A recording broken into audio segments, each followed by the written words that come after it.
Boa noite a todos, colegas vereadores, público presente, internautas, ouvintes da rádio. Hoje, dentro da minha fala, eu tenho três pautas. A primeira, na verdade, eu vou começar lendo aqui um trecho, de uma introdução, na verdade, de um livro comemorativo aos 90 anos da Estação Rodrigues Alves. É um livro bonito, um encarte, eu não sei se está dando para ver aí quem está na internet, um encarte bonito feito pela Fundação Cristiano Rosa, com apoio da Medral, que eu não sei o que é a Medral. Vamos lá, introdução. Esse trabalho é uma homenagem à Estação Rodrigues Alves, pelo transcurso de seus 90 anos, ocorrido no dia 15 de setembro de 96. O objetivo é resgatar a nossa memória e ressaltar o valor do ramal férreo e da estação ferroviária para o desenvolvimento urbano de Piquete. De caráter histórico e técnico, propõe ainda desencadear um movimento de exercício de nossa cidadania, através da conscientização e importância desse patrimônio, único resquício arquitetônico do início do século na cidade.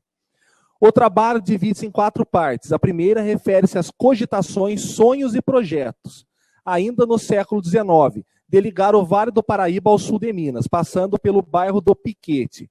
A segunda mostra a concretização desse sonho em 1902, com o início das obras militares na região. A terceira faz uma análise descritiva do prédio da estação. A última parte faz noções sobre preservação e tombamento. Nossa, secretaria. Ainda é possível levantar mais informações a respeito do tema. Esperamos incentivar outras pesquisas. A comunidade piquetense tem se manifestado em favor da preservação da Estação Rodrigues Alves, desde a sua desativação do ramal férreo em 31 de dezembro de 77. Em 84, através do Poder Legislativo, foi encaminhado ao Conselho de Defesa do Patrimônio Histórico, Arqueológico, Artístico e Turístico do Estado de São Paulo, CONDEFAT, pedido para o seu tombamento, que resultou na abertura do processo número 24271/85 em andamento até aquele momento. Que todos sabem, já foi concluído e a estação hoje já é tombada. Várias manifestações em reforço foram encaminhadas posteriormente pela Prefeitura e pela Câmara de Piquete, Grupo Ambientalista Marins, GAN, Sociedade Amigos de Piquete, SAP e outras entidades vale-paraibanas. É direito de todo cidadão reivindicar a preservação da memória do seu município, assim como é seu dever impedir que o patrimônio histórico seja dilapidado. Os trilhos e o trem se perderam nas ações dos inconsequentes, daqueles que não tiveram a percepção do passado e nem vislumbraram o futuro. Veja bem, estou frisando esse vislumbraram o futuro. Depois vocês vão saber por quê. Pois sequer perceberam que o conjunto ferroviário poderia ser o fator de desenvolvimento turístico do nosso município. Não esperemos que a iniciativa para a preservação da estação parta dos poderes constituídos. A Constituição Federal, Estadual e a Lei Orgânica do município nos oferecem ferramentas para isso. Então esse é um texto que estava nesse livro, um livro muito bem feito, muito bonito por sinal, que foi feito no ano de 96, que fala da nossa estação. Nossa presidente.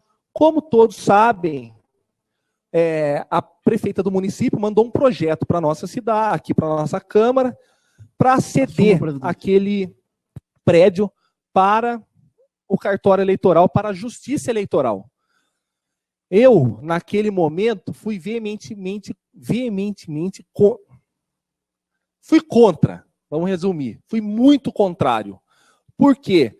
Eu acredito, como nesse texto aqui, que está escrito aqui, que tem que ser utilizado para o turismo, que ele tem uma função muito maior e nobre do que ser a justiça eleitoral, que poderia ser instalada em vários outros prédios públicos municipais que estão em estado aí de deplorável ou então até mesmo os espaços que a prefeitura tem, já em condições de uso, para poder deixar a estação livre, para, conforme o texto, a gente conseguir trabalhar essa parte turística. Então, eu justifico aqui o meu voto contrário. Muitas pessoas falaram nas ruas, para mim, que acharam um absurdo mesmo essa cessão da estação para o cartório eleitoral. Não pelo cartório, a opinião é a minha é a mesma. Não por ser cartório, porque o cartório tem sim o direito, o cartório presta serviço para o município. Mas eu acho que aquilo não poderia ser cedido para aquele fim. Então, gente, o que eu posso falar? Primeiro, esse texto que eu li é de autoria da senhora Ana Maria de Gouveia, que era da Fundação Cristiano Rosa, e aqui ela frisa que a gente tem que reivindicar a preservação da memória do município e teríamos que usar aquilo para o desenvolvimento turístico de nosso município. Mais uma vez, a prefeita pisando no próprio rabo, caindo em contradição. É fácil falar aqui que as pessoas foram inconsequentes, que não tiveram a percepção do passado nem vislumbraram o futuro. Quem é inconsequente da história? Pergunto, meus colegas vereadores. Quem que é inconsequente da história? Quem ela está falando aqui, que a gente sabe muito bem do que ela está falando, de quem ela está falando do ex-prefeito Otacílio, em relação aos trilhos do trem, que eu não estava aqui nesse período, a gente sabe que deu bastante confusão aqui na cidade, ela está falando dele. Mas ela esqueceu de falar aqui que foi ele que restaurou a estação. Mais uma vez. E é muito fácil você falar dos outros quando você está ali, franco atirador, com uma pedra na mão, só para jogar e você ver os vidros. Agora que está lá de vidro, não pode falar mal dela, não pode criticar a gestão, porque é inimigo dela, pessoal. Então, a verdade tem que ser dita. Esse aqui, hoje, é o maior de todos os exemplos da palavra que é dada antes e da palavra que é dada depois das ações posteriores. Como hoje nós temos uma administradora que pregava muita coisa e não consegue fazer, não porque não consegue, porque não quer fazer. É porque não quer. Ali não instalou nada porque não quer. Porque tem condição para montar ali alguma coisa. Tinha um museu ali, foi tirado. O que acontece? Decepção. Decepção para mim, decepção para a cidade. E eu tenho certeza que eu não sei se ela lembra disso aqui. Se ela lembra, eu tenho preocupação. Se ela não lembra, eu acho que ela tem que tentar rever alguma situação, porque fica ruim. Pelo amor de Deus, fica muito complicado. Então, eu acredito que além de tudo isso aí, além disso aqui, falando, hoje tive uma conversa muito boa com o seu João Gomes, ex-vereador. Ele me mostrou muitos documentos da época que tinha o prefeito Alaor Ferreira, que ele deu para J. Armando, aquela rua do lado da estação, já porque a J. Armando ia usar um laranja para comprar a estação. Então, isso aí o que é? Que o processo ficou muito tempo perdido dentro do Condefat. Quem trabalhava no Condefat? Então a gente não sabe onde a gente está pisando, porque falar é fácil, agora executar é difícil. Executar é muito difícil. Continuo nessa mesma linha de falar é fácil, puxando um pouquinho da nossa memória na nossa sessão de Dia das Mulheres, onde, no momento da homenagem da nossa vereadora Cidinha, da homenageada, a prefeita fez questão de falar que hoje em dia não tem dengue na cidade por causa do trabalho dela. Como que não tem dengue? Sábado, um amigo meu atendeu 9 pessoas em Piquete com dengue em Lorena. Um médico amigo meu. Sabe o que é isso? Falta de trabalho. Falta de trabalho. Falta de condições de trabalho, às vezes. Porque hoje, quem está na vigilância epidemiológica, era a mesma que estava antigamente. Então, as ideias são boas, eu sei que são boas. Porém, cadê as condições de trabalho para as pessoas? Na minha época, como secretário, fazíamos anualmente, em locais onde dava armadilha positiva de dengue, como é histórico acontecer isso no bairro Santa Isabel, Operação Catatreco.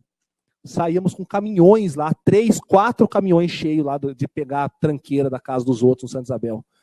Fazíamos eventos dentro da secretaria, quando a gente chamava todas as crianças da rede municipal de ensino, porque quando as crianças chegam, eu sou pai, eu sei do que eu estou falando. Se minha filha chega para mim e fala, pai, faz isso aqui porque isso é bom, eu vou fazer porque ela está me cobrando, eu tenho que dar exemplo para minha filha. A gente fazia isso com todas as crianças. Vereadora Cidinha, agente de saúde, está aí, ela pode confirmar o que eu estou falando. Distribuímos brindes, incentivávamos as crianças a trabalharem e a ajudarem a família e a instruírem a família e os colegas do que era certo e do que era errado dentro de casa. Cadê esse serviço? Cadê o serviço de prevenção? Que é o serviço mais importante dentro da saúde. Não estou falando porque surgiram casos de dengue, não, porque na minha época deve ter tido também. Mas não está tendo, está dando sopa, está dando mole para o azar. Está abrindo brecha para que um serviço que vem sendo feito de anos, porque não é porque entrou, mudou o prefeito, não, que o mosquito da dengue não vem na cidade igual os turistas que não vêm por causa que mudou o prefeito. Os mosquitos da dengue que não estão nem aí. Se mudou, eles continuam, mas é porque isso é um trabalho de anos trabalhando, anos orientando. Por isso que Piquete sempre foi uma ilha no Vale do Paraíba em relação à dengue. Em 2010, teve uma epidemia forte em Lorena, Piquete não teve caso autóctone, que é o caso daqui de dentro, teve só caso importado. Trabalho de anos já, trabalho já de 3, 4, 5 anos, trabalhando, conscientizando, informando e prevenindo. Cadê esse trabalho da prefeitura? Os agentes de epidemia estão batendo de casa em casa, mas precisa de mais. Está vendo? O resultado não deu muito certo. Vamos mudar a estratégia, é isso que eu venho aqui cobrar. O terceiro assunto que eu tenho que falar é em relação ao meu aí, iminente afastamento aqui da Câmara. Eu, de fato, acabei aceitando o convite do governo do Estado para participar da Secretaria de Relações de Trabalho. Já saiu a minha nomeação, eu não assumi ainda o cargo, tenho 60 dias para assumir, vou usar os 60 dias para ficar até o final do processo da comissão processante, vou usar até o último dia para ficar, porque a gente começou, eu tenho que concluir. Eu quero ficar até o final para depois eu assumir. Quando eu for assumir, eu tenho que me desvencilhar, eu tenho que me afastar da Câmara do município, aqui da Câmara de Piquete. Eu falo isso hoje com uma mistura grande de orgulho e tristeza. Tristeza por sair do convívio imediato aqui dos meus colegas, que foi, durante esses 2 anos e meio, esse convívio foi se transformando em amizade, foi se transformando em carinho, em afeição, um com os outros. Logicamente, uns têm mais liberdade com o outro, com um, e assim por diante, isso é normal em qualquer grupo. Mas o carinho e o respeito aqui existem de todos para todos. E é isso que é importante. Esse é o meu sentimento de tristeza. Agora, o meu sentimento de orgulho é porque muita gente queria me ver saindo daqui caçado e vai ter que engolir essa. Bastante gente. Não são poucos, não. Bastante gente queria me ver saindo aqui por baixo, pela porta do fundo, para eu pular aqui no rio para fugir. E hoje eu estou saindo pela porta da frente e vou sair pela porta da frente no final do mandato. Eu vou me afastar, mas eu volto. Eu volto para a Câmara. Eu volto para a Câmara para encerrar o que eu comecei. Igual a comissão processante. Eu quero encerrar o que eu comecei. A Câmara eu vou encerrar o que eu comecei também. Tenho aí um tempo para ficar, vou utilizar esse tempo para ficar fora, e as pessoas que me queriam ver fora de outra maneira, inclusive o meu suplente que aqui vai estar, vai ter que ficar aqui à mercê da minha vontade de voltar e tirar ele a hora que eu quiser. Então, isso aí é muito importante para todos